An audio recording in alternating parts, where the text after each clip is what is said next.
is MJ. I just got out of watching Spider-Man Far From Home, and I have some quick thoughts. I actually made myself notes, but well, I can't really read them right now, so I'm going to try to go off the top of my head. First of all, I'm going to give you, in less than a minute, what did I think of the movie. In spite of certain things in the movie that I really didn't like, I really enjoyed it. And I'm not sure I enjoyed the correct things. I just have to face the facts that this run of Spider-Man is not made for me at all. MCU Spidey is not my Spidey, and Tom Holland isn't my Peter Parker, and this MJ actually works a lot. I like MJ. She was probably the best part of the movie, or one of the best parts of the movie. But gosh, I don't know. I don't know if it's that it's such a different permutation of Spider-Man than I'm used to, than what I grew up with, whether that be the 90s cartoon or the comics I was reading. I think I was reading like 97, 98, 99, somewhere around there. There was a relaunch of Spider-Man that they did like a soft reboot. It was after the whole Gathering of Five, and there was a Spider-Woman, and they linked his origin with Doc Ock, and I read that Spider-Man for a couple of years, and then I read Spider-Girl for like a year and a half, 2 years, and then just kind of collected random Spider-Man stuff besides that. Then the Raimi movies came out, and I had some Spider-Man novels and stuff, and that was my Spider-Man. It was this, much more steeped in like the 80s and 90s, very much more grounded Spider-Man, of course with crazy, fantastical sci-fi elements, which I actually love everything with Mysterio in this movie. I love everything with Mysterio in this movie. I thought Team Mysterio was fantastic. I kind of like, since it's all linked in with Iron Man and Stark and stuff, since they're doing that, I like how they played it. I'm not sure, it'll be interesting to see where they go from here, as far as, giving Spider-Man new villains, although I'm going to save something for major spoilers at the end of the movie, which I guess this is a spoilery review. So sorry about that. I'll put a text thing on the video that I put up, video version of this that I put up, so that you'll know right away that there are spoilers. But anyway, yeah, all the stuff with Beck, or whoever, I don't know if Beck's even the name, because I think the name is made up, and I think that's partly acknowledged in the movie. That's all, gosh. Man, I don't know. I love the deception of Mysterio. I love how deeply it runs.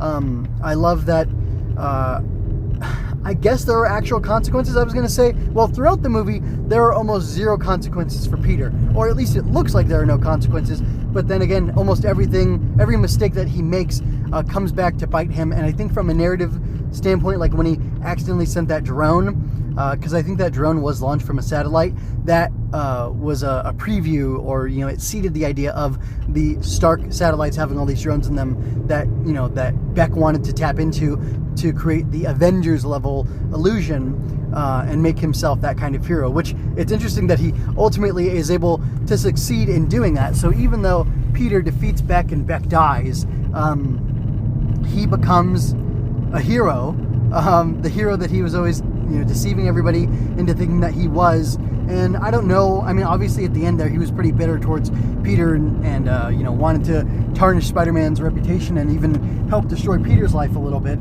if he couldn't kill him directly. But I don't know if he had some sort of contingency plan in place, because obviously there was a contingency plan with the whole, but the scientist who worked for Stark and who worked for Stain, he takes all this data and runs off with it. So it actually would be kind of a cool thing if Mysterio returned in a future installment of Spider-Man, because hey, if we're doing these, let's do them anyway, and let's just go full throttle. But if Mysterio returned and it was a different character, and it was somebody who actually had armor and a flight suit and all those things, and there could be like a double take, or a double take where Spider-Man or whoever encounters him, big best if it was Spider-Man really, encounters him and thinks like, oh, it's just illusions, it's fake, I can see through it, and there are illusions, but then the guy in the Mysterio suit and the fishbowl helmet is real and actually pops him a little bit. I have to say, there were some of the most visually exciting and enjoyable things in the movie where when there was the Mysterio versus Spider-Man fight, when he tricks, I guess, Peter and Fury in wherever they were, and he draws them into a trap and attacks them, and then it turns out that he did like a double fake. So there's like layers and layers of deception, which is a lot of fun. But more than that, the visual elements of it were all great. Just like the psychedelic, it wasn't really psychedelic, but the psychedelic visuals of like, glass dropping and things transforming and backdrops around them transforming was really all great. I loved how that was executed and how it played. It felt like I was watching the 90s cartoon, like the best of the Mysterio versus Spider-Man stuff in there, and that was all really fantastic. But I really, beyond that, that was some of my favorite part of it, and also some of my favorite part of the movie was when Peter was kind of getting beat up, because I felt like up until the point where we get the big reveal and things really get turned on their head, Peter had escaped so much consequence for his actions, or basically consequences for any and all of his actions, that I was so unsatisfied. And then when he starts getting hit or beaten or whatever, I actually was cheering for that. I wasn't actually on Mysterio's side, because I could see pretty clearly, once he turned the drones on his compatriots and was threatening their lives, I could tell, oh, this guy is really a maniac and a bad guy. And then he just reveals more and more of his character. This Becker, whoever he really is, just reveals more and more of his character and shows what a rotten guy he is. But I'm not watching a Spider-Man movie necessarily to see that somebody who's smart and capable can abuse his gifts, just like Peter who's smart and capable, and has these spider abilities, can use his gifts for the good. I don't know, it was just really frustrating. And I'll wrap up to my, not my real point, but I had other things to say about just how frustrating this was. And by the way, I wanted to call this, or I wrote down in the theater, partway through, the incredibly frustrating Spider-Man, because so much about this movie was incredibly frustrating, and I didn't want to hold that back. So let me see real quick. I really felt like at the very end of the movie, and this is extreme spoilers with this is the very last few moments of the movie, very extreme spoilers. The reveal that there's the dailybugle.net or whatever, and that J.K. Simmons is back playing J. Jonah Jameson as and they did this in the Spider-Man PS4 game too, which, by the way, in the Spider-Man PS4 game, Jameson is like an Alex Jones kind of figure, and they basically did the same thing with him here, but he reveals that Spider-Man is Peter Parker, and they show a picture of his face even, and I don't know if they mentioned that he goes to Midtown High or whatever, which I don't even know if that's the high school he goes to in this. But anyway, they do that reveal, and it really raises the stakes, and it puts Peter under the gun. And it's interesting because before that, Peter is swinging through town on his way to go pick up MJ for a date, where he just takes her web swinging, which is kind of weird, but I guess they did it in the 90s cartoon, so I have to accept it by some of my other judgments or criticisms. But he swings her around, but he's taking pictures with his cell phone, and I don't know where he's uploading them to or whatever. But I thought, oh, this is interesting. He's swinging around town, kind of having a little bit of fun with his spider powers. He's taking pictures. I wonder what he's going to do with those. Is he going to submit them to, Flash? Or, what's going to happen with this? I don't know. And then when I saw Jameson for a split second, I thought, oh, maybe he'll end up maybe Peter has eased through, his appearance in Civil War and both Avengers, Endgame and the other one, what is it, Infinity War? Yeah, Infinity War and Endgame. In this movie, maybe they're easing him into the classic Peter Parker we knew. Maybe he'll be, doing a little bit of journalism stuff. He's got MJ in his life. This MJ is, not that other MJs aren't, but she's smart. She's really sharp.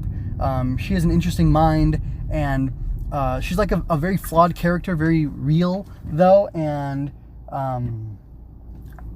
well, anyway, I'm sure people consider Zendaya to be, conventionally beautiful, and I'm not going to argue with that. I just, I don't like making judgments on people's attractiveness, but I feel like, Peter should be, maybe a little geekier, maybe a little less attractive. It always felt like he really did, hit the jackpot by, being the guy that MJ ended up falling in love with and whatever in the comics and movies and whatnot. But it's fine. The pairing of them works fine, and I get their relationship works on like a personal, like a very human level, because they get each other and that works for them. And I like that. And I thought, like, oh, this is going to be interesting to see, like, with MJ at his side, will Peter become a much better man and a much better Spider-Man, and will he be a more interesting, more acceptable to me character, and a character who feels more like that classic Spider-Man that I've been into, that I love and that I fell in love with years ago. And it may happen that in whatever the next Spider-Man movie is, this is super spoilers for the very, very, very end of the movie. Maybe it'll be Spider-Man orbiting home or something like that, where he's in space doing whatever. Maybe he'll be a much more enjoyable character and much smarter. But in this movie, he was stupid, and he made so many mistakes, and I was mad because in the first Spider-Man Homecoming, he was stupid and made so many mistakes, and it didn't matter. It didn't have consequence. It didn't make a lasting impact on him as a character. And I feel like by the end of the movie, he's unable to escape consequences. And if they wanted to keep writing him, and really after the turn in the movie, after Mysterio revealed himself to be evil and whatnot, that's when all the consequences, and I already said this, so I'm going to wrap up soon. That's when all the consequences started hitting, and it seems like they've now moved Peter and Spider-Man into a position where he will suffer consequences for, being Spider-Man. And I don't want it to be like a curse or anything, but just, Peter's always faced with these, with a sadistic choice, where he has to choose to be the hero, and it hurts him in his personal life, but he does it because it's the right thing. And I don't know, I guess that's what you needed in this movie, for him to be rejecting the call, the hero's journey stuff. But it sure wasn't enjoyable to watch. It was sure frustrating. But I don't know. I don't now think I'll go see the next Spider-Man movie. I didn't want to see this initially, but Mysterio just looks so cool, and with him, posing as a hero, I thought that would be really interesting stuff to watch, and I was excited to see how it turned out, and I really don't know where to go from here, what else to say. The movie was okay. I think I'm going to agree with people like High Top and say, like, this MCU Tom Holland Spider-Man isn't Spider-Man right now, for a bunch of, reasons I randomly scattered it about throughout this little review of it, this ranting, raving review. But Spider-Man in the next movie might be. So I think I'll wait for a critic, and I'll get full spoilers on the next movie to hear whether or not it feels like real Spider-Man. Because this really does just feel like Iron Man Jr., and I don't like that. So anyway, that's all I'm going to have to say. Thank you so much for spending this time with me. Thank you for listening to this review. I have other stuff that I review on this channel. I talk about mostly tokusatsu and stuff. I'm launching a comics channel soon. In the future, if anybody's checking this out, I will have it linked in the end cards to my comics channel that will feature a web slinger, maybe in a very important role, probably like the chief focus of the whole channel and series of reviews that I'll be doing. But I'm not ready for that. And just like Peter, well, not like Peter in these movies, I'm not going to be launching that channel until I'm ready.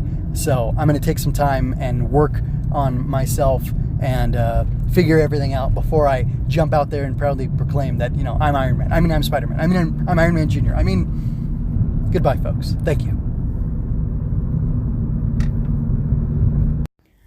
MJMunoz.com is home for all my work. Podcasts and reviews of anime, tokusatsu, Star Wars, and more, plus my original writings.